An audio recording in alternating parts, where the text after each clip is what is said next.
Hello everyone, it's Janet back again. I made those heart surprise balls and I will put the link down below, but they were so much fun that I decided to try a different shape. I have some birthdays coming up, so I decided to make a birthday cake surprise ball. So this is my first one here and it turned out so cute. So I just basically did it the exact same way, made the surprise ball in the same basically a round shape, and I used a couple of these paper coasters. They came from TJ Maxx and they were just in a tin like this.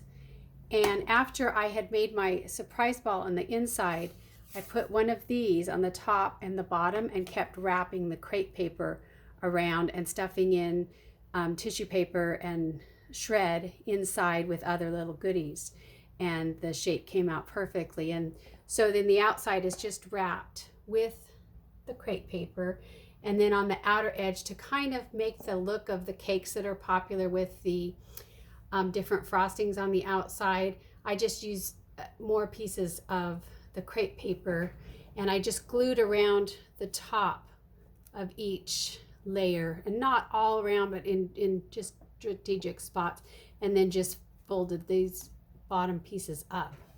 So it was really easy to make. And so for them to unwrap it, all they'd have to do is take off the flour and take off the outside stuff, and then it would unroll just like a regular surprise ball.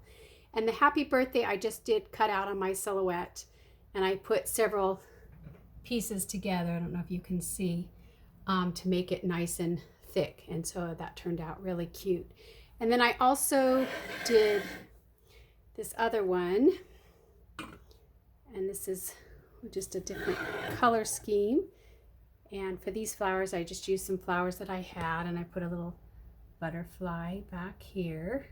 So basically the same idea, but you could really just use any trims. I'm just using stuff that I have out of my stash. So this is basically the surprise ball. I did put the crepe paper on the bottom just to kind of make it look like a little doily underneath, so that it would sit nicely on this stand. And these stands I purchased at Hobby Lobby in the Easter section. So they were, I think they make a really nice presentation there like that. So anyway, just wanted to share those with you. Thanks for watching. Bye.